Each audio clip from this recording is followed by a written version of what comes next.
Professor ng LGTC. Ngayong araw ay nandito si Ma'am Teresa, isang successful applicant. Tingin ka naman sa camera mo. Okay? Sa Saturday, April 13 ay lilipad na siya papuntang Poland. Pero bago siya umalis, ay tanungin muna natin siya ng ilang question. Kung ano yung naging process niya, ano yung mga pinagdaanan niya papunta sa Poland. So, una kong tanong, ma'am, paano mo po nalaman yung tungkol sa LGTC? Sa TikTok, nag-scroll ka ba or may nagsabi sa'yo na i-check mo ang aming page? May kasama kasi ako pero hindi ko lang pwedeng banggitin. Okay. Siya ang nakakita dun sa TikTok kaya dalaw kami nag-try nung tawag. Okay. Indiana yung nakasagot sa amin tapos pinasa kami na kasamahan mo si Ma'am Charmaine. Alright. Tapos yung pinapapunta kami doon sa Samia, sa work complex yung Sa Dawag Complex naman. Okay. Now, ma'am, after niyo pumunta dun sa office, after niyo nag-inquire, ano po yung nagtulak sa inyo para mag-start ng process? Papunta ng application sa Poland. Nung nag-inquire kami doon, tinanong kung pwede ba yung edad namin, sir, kasi alam mo naman, nung una, talagang nadidismaya talaga ako, sasabi mo talaga yung totoo kasi sinasabi kasi ni Ma'am Charmaine na wala na daw yung sa kaedaran ko. Okay. Tapos sabi ni Ma'am Charmaine, kung sakaling mag-open ulit, tatawagan daw kami. Mga 1 week yata or 2 weeks, tumawag si Ma'am Charmaine na sabi, nag-open daw ulit sa mga kaedaran namin ng 11 years old. Kaya yun, lumaki kami doon, sir. Okay. Sa Mukhang 18 pa naman si ma'am. Okay. So yun, sa Poland po kasi is 55 or 60 below, marami pa rin opportunity para sa mga edad na yan. Kaya huwag po tayo mawawala ng pag-asa. So number 3 question, ma'am, magbigay ka lang ng brief summary ng inyong pag-apply. Kung ano yung mga pinagdaanan nyo, kung ano yung mga binigay yung documents, anything na po, yung maliit or brief summary lang. Yun naman ang hiningi ninyo, sir, ng nung una kong pag-apply ng hiningi ng yung una-una yung 50 na or yun? Open file. Open files. Tapos passport, by resume. Then, yun, nag-start na nagbayad. Pagkatapos kami nakabayad ako ng 250 KD, pinaprocess na yung working permit ko. Okay, ma'am.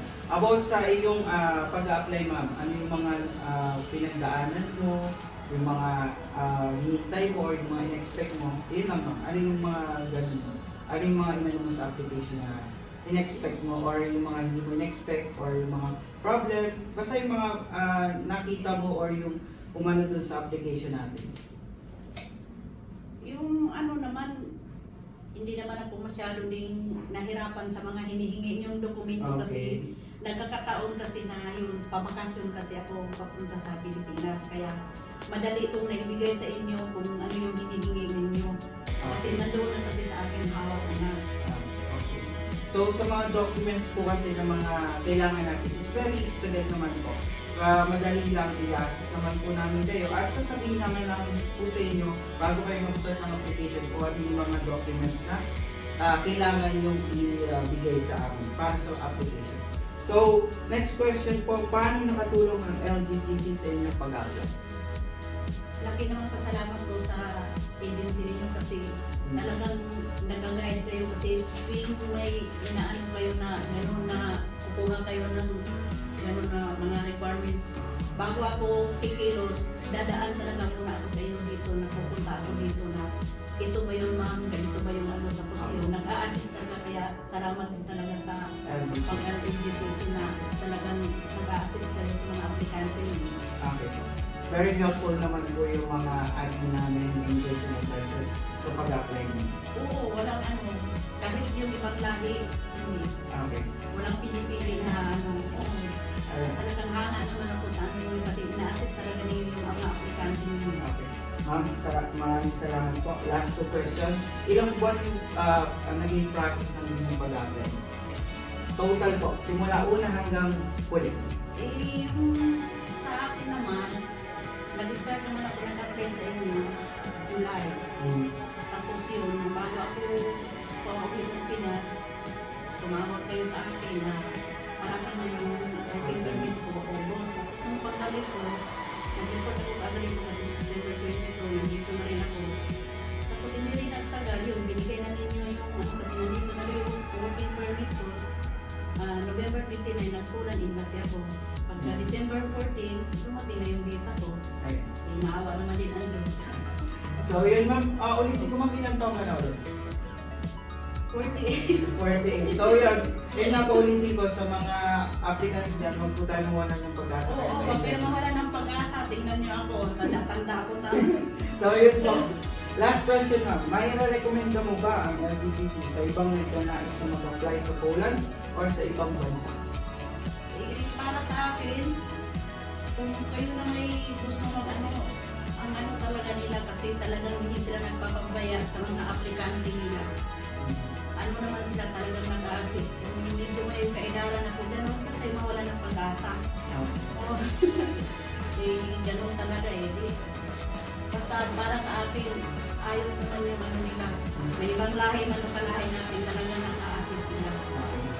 Maraming salamat ma'am pala sa good luck sa iyo bago ito ng buhay sa Poland. Sana maging maayos at sana makatulong sa pamilya pag nasa Poland ka na. Okay? At sa mga interesado pang mag-apply dyan na papuntang Poland or kung saan mang bansa, bumisita lang kayo sa aming office sa Salmia branch, Parwania branch, or sa Pahil branch. Sa Salmia, located kami sa Salem Al-Mubarak Street, Block 4, The Wall Complex Mall, Mezzanine floor sa Salmia. Sa Parwania, located kami sa Habib Munawar Street, Block 3, Makatir Mall, 2nd floor, Office 17, Parwania. Sa Pahil, located kami sa Mecca Street, Block 7, 11th floor, Office 39, Manila Tower, Pahil.